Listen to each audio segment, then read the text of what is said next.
I'm here with British Superbike star Christian Iddon. Christian, it's a year since we last caught up. What are you doing here at the moment? Are you helping out any of the teams, or are you just focusing on a bit of you time?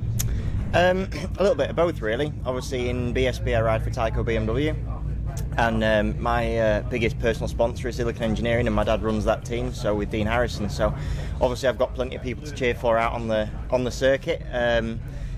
But then while I'm here, I sustained an injury at the last round of the BSB, so I've been visiting the hyperbaric chamber every morning. It's a fantastic facility down at Quarterbridge, down by the fire station, and they've been fantastic. So I've been spending like an hour and a half each morning there, and then just doing a bit of training while I'm over here, and obviously enjoying being on the island. How is your hand at the moment? Yeah, it's now at the point where it's sort of getting better every day. It's sort of had like 2 weeks where nothing seemed to get any better, and it's very frustrating when that happens, because the injury that it was is actually not I didn't think of it as being a big injury. It's only a broken hand, you know. It was 3 bones across my hand, and as bones go, they're only small ones, so I sort of massively underestimated how difficult it would be. I wanted to ride the next day, and the medics were like, you'll never ride, and I was like, I will.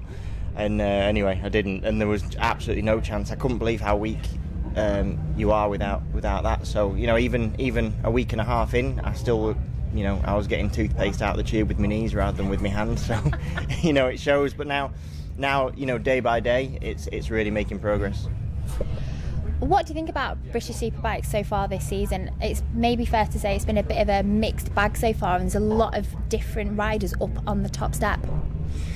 Yeah, I mean, the first thing that everyone's going to say about BSB is the fact that the depth of field is incredible. There's a lot of parity in the championship in terms of, like, a lot of the teams and bikes are very, very similar. So, you know, it's down to the setup you've got on that weekend. You know, you'll get riders who are really up there one weekend, and so then you think, right, they've found their mojo, and then, you know, the next weekend they've got no flow. So you never really know who you're going to be racing, which is a great thing about BSB, but also can be a bit difficult. The first couple of rounds were really hindered by weather, really. So the first 2 rounds especially were very, very strange in terms of the way that the results weren't strange, but, you know, it was just strange racing. You know, it was very cold at Donington, and then we got like a real big shower before the second race at Brands. So Alton was going to be sort of the first level of the first time we were going to really see where everyone was at, and I only made it to Friday, so I never really got a chance to see where we're at. So the start of the season for me has been frustrating. You know, we went into Alton Park actually in the top 6, which was surprising, because to me the way that I'd been riding, the way that I felt on the bike is nowhere near where I'd like to be.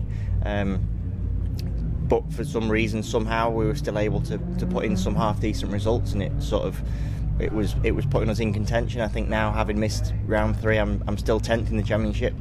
So obviously we need to be in the top 6 by round 9, and that's what we're looking at doing. You're also doing some endurance racing this year. It was fascinating watching your updates throughout the night from Le Mans. Talk to us about that experience and what that was like. Yeah, I mean, now that it's finished, it was one of the best experiences of my life. Honestly, it was incredible. I've only ever done one endurance race before. I did the Suzuka 8 Hour last year. Le Mans started off in pretty much the same vein, really. Both times I've done an endurance race, my teammates fallen off within 20 minutes of the start, so I was a bit like, wow. And this year I had Michael Laverty alongside, so I was riding for the Pens team, and so I had Michael, who's my current Tyco BMW teammate, and Danny Webb, who's the Pens rider, normal rider there. So Michael went out first, and Michael's normally as solid as a rock. So when it flashed up on TV that he was on his backside, we were like, oh, it can't be. So, you know, luckily he didn't actually crash that bad, and he was up quick, and there was a safety car not long after, so he actually pulled back most of the time. But then it had damaged the bike, so when I went to go out, they had to change a few things on the bike, and it had also damaged the handlebar. So my first lap, the handlebar snapped on me at 160 mile an hour, and it was pure chance that where it happened, there was the only place with a tarmac runoff. So it was absolutely pure fluke that I stayed on, because that would have been, you know, that would have been just about day done. So yeah, it's an amazing experience. 24, it sounds weird, but 24 hours is a really long time. So we actually pegged our way back forward, and then Danny crashed on the first night stint, and he has a bit of a recurring shoulder injury, so he actually popped his shoulder out when he crashed. which popped back in when he picked the bike up. And again, he didn't lose much time, but at one point we were down to 52nd out of 60 riders. And yeah, step by step we just pegged it back, and the night is where we really sort of pulled back through. I did a double stint. It was between, I think, 2 in the morning till 4 in the morning, and that's when I set my fastest lap. So about half three in the morning, like halfway through my second stint of the 2, at night, pitch black, and I set my fastest lap. So I was just trying to pass the time, so I thought I'd go get my head down, and then that was that, and then that was just basically to let Danny have a bit more rest because his shoulders were hurting him. And then the best stint I did, the most enjoyable one, it was like 6:30 until 7:30, and it was as the sun rose, and it was just incredible. I got on the bike just as it was starting to come light, so I had a semi-tint visor on, and as the sun came up, it was just the most amazing experience like I think I've ever had when I was on a bike. It was something, I don't know, like magical, you know. It was pretty cool just thinking, flip, I'm racing around here, I'm at Le Mans doing the 24-hour, the sun's coming up, we're racing motorbikes, you know. Life was brilliant.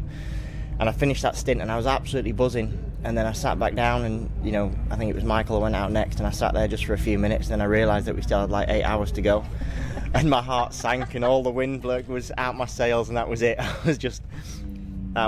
Yeah, by then we started to get not tired. Physically it wasn't a problem, but you know, mentally, just that, it's just a long time, you know. And you think you've seen the night through, and you think you're on the home stretch, and you know, you've still got 8-9 hours to go, and that's a long time, you know. Essentially the bike does 2.25 seasons of BSB racing in one race. It's a lot. So I did 9.5 hours in those 24. So it's something special, something I really enjoyed. Like I said, it's more enjoyable once it's over. But to stand on the podium at Le Mans that's definitely one of the highlights of my career for sure. Last year we talked about the TT and you potentially doing that one day. I think we'd said that one of the Neils was up for it and one was really against it. Where are you at a year later? Pretty much the same situation, really. I mean, yeah, say the same in terms of the Neils. Hector's all for it. Philip's not.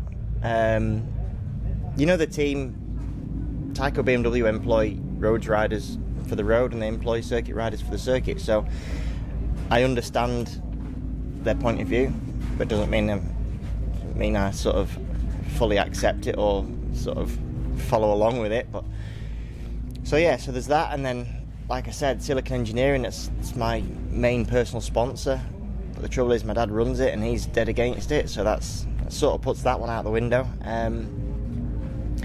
And then like I said to you last year, I don't know how easily you can race at the Isle of Man and fight for a BSB title. Now obviously this year, well, not quite same as last. Yeah, same as last. You've got Hickman and Brooks, who are both trying to do both. So maybe they'll prove me wrong. So I mean, Hickman's been absolutely flying, and Brooks is now starting to get that Norton singing. So, you know, if they pull out a win here and then go on to win BSB, then that's me told, and that'll be it. You know, that'll prove to me that you can do it. So that's a consideration, and like I said before, my family's a consideration that they're not that keen, to put it mildly.